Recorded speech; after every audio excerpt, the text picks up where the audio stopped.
Episode number 44.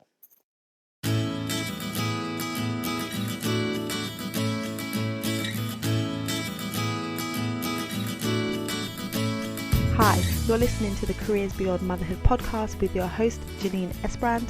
I'm here to help working mums like you to thrive in your careers and in motherhood. I share tips, strategies, and inspirational conversations with awesome women to help reduce the struggle in your juggle.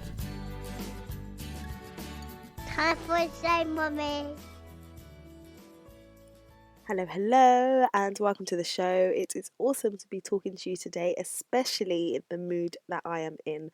So, this past weekend, my parents looked after both of my babies for the first time overnight. So, my husband and I were able to go out for a meal, have a nice evening together, and then have a lie-in the morning and just spend quality time with each other. And it was amazing. We felt so rejuvenated, so refreshed. Just the fact that we weren't going to be woken up at 6 a.m. to the sound of a 3-year-old shouting that he wants his breakfast was so refreshing for us. So we've had a great weekend and just realised how important it is for us to take time out and for us to have time away from the children every now and then, so that when you're back with them you feel refreshed and ready to go again.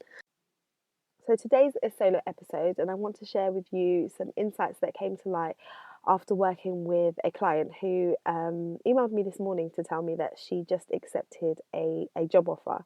Now, I'll go into detail about the backstory and draw out for you some principles that I think would be really useful for you if you are approaching job searching at this time or changing career direction.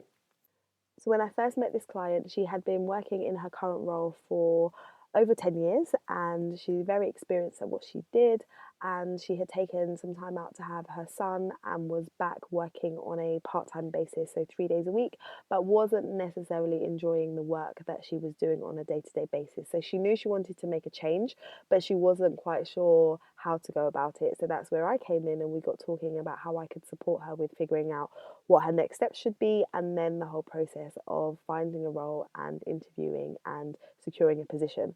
And so when we first started, we did some work on figuring out what it is she really wanted to do and what type of organization she wanted to do it in. And I want to encourage you that if you are looking for a new role, this first step is a step that many people miss.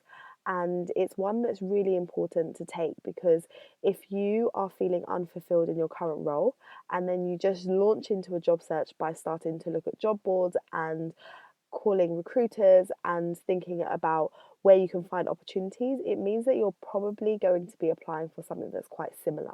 You're going to apply for something that you feel like you're experienced enough to do, and so you often base that on your current experience. So what can end up happening is a few months down the line, 6 months or a year later, you're in the same position, feeling unfulfilled and feeling like you want to do something different but you're not quite sure what. So, the first thing that you should really do is take some time to reflect on what is important to you. So, what are your values? What are your passions? What is really important to you in terms of your day-to-day work, your environment, the type of work you want to be doing, the type of impact you want to be making, and the type of environment that you want to work in terms of the organization. So, do you want to work for a large organization, a small organization? Where do you fit best? And what is it about your current role that you don't like? What is it about your current role or organization or environment or your day-to-day tasks that drive you crazy, so that you can really pinpoint and identify what you want to move away from and what you want to move towards. So doing this work with my client was really impactful and really useful for her, because she identified the exact type of industry that she wanted to be in. So she enjoyed the work that she was doing, but it was the industry in which she was doing it, and it was the organization that she was working for that wasn't necessarily providing her with the level of fulfillment that she was hoping for. So that was the first step that we went through. And then once she had identified what it was she was looking for, it made it a lot easier to filter out opportunities, to break down which types of opportunities would make sense for her to know where she should be seeking out these opportunities. And so having that step done, she was able to then start talking to people and networking with people and telling people what she was looking for. So the role that actually came up for her, it came through a contact. And this is another really important point. When you're looking for a job, one of the most impactful things that you can do is tell your network, share with the people in your immediate network and share with other people that you are looking, that you are seeking opportunities, because then you potentially have other people that are looking for opportunities in addition to you. You have more avenues to potential opportunities when people know that you are looking. So for my client, the opportunity came up from a friend. So she had mentioned that she was looking for something that was part-time in her field, and a friend of hers forwarded a job mailer. So you get those job alerts that come through your email inbox. So because her friend saw the role and thought of her, she forwarded it to my client. Now, if my client hadn't received this from her friend, the likelihood is she wouldn't have seen this role because she wasn't signed up to this recruitment agency's mailing list. So she received that and decided to apply. And when she sent me the job spec, I thought this is perfect based on the work that we've done and what she had identified as what was important to her and the type of role she wanted to do and the organisation she wanted to work for. The job spec almost felt as though it was written for her. So I was really excited for her that this was a good opportunity. So she'd applied and then she got invited for interview.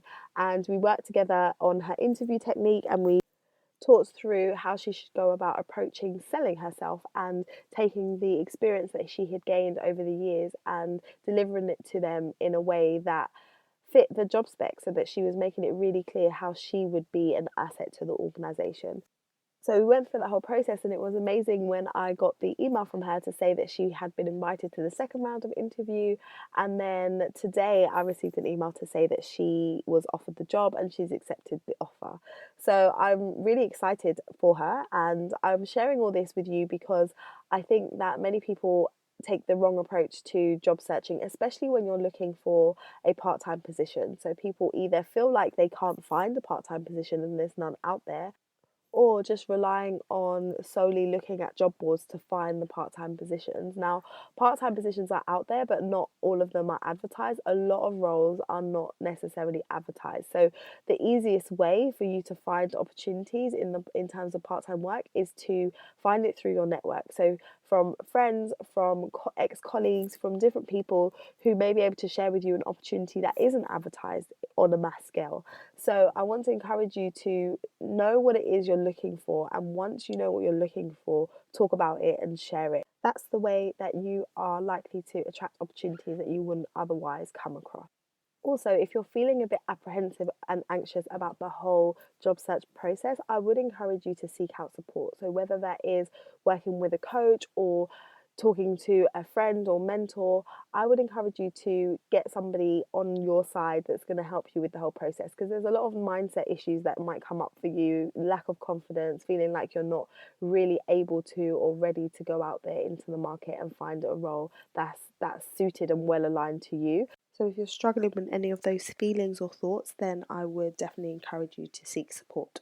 And this is one of the things I absolutely love working with clients on. I love to help them to identify exactly what it is they want to do, where they want to go, how they can align their work with their values, and then work with them on the strategy to get to where they want to go. So with the job search process, and then the interviews, and ultimately leading to landing the role. So if this is something that you could do with some support around, then book a call with me. Head over to lightboxcoaching.com/call, and we can have a brief discussion and see if and how I can assist you on your journey.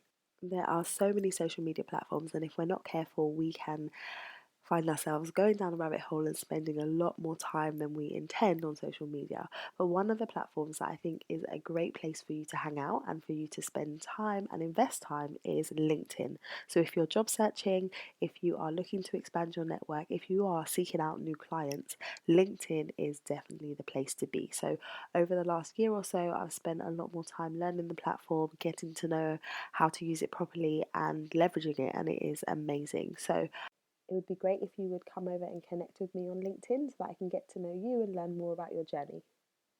Okay, that's all from me today. I will be back again next week. If you haven't done so already, please do subscribe to the show so that you can be notified when new episodes come out.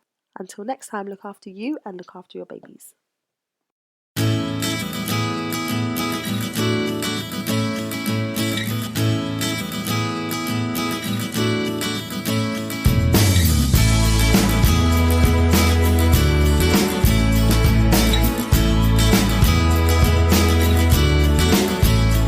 This podcast features music from Bensound.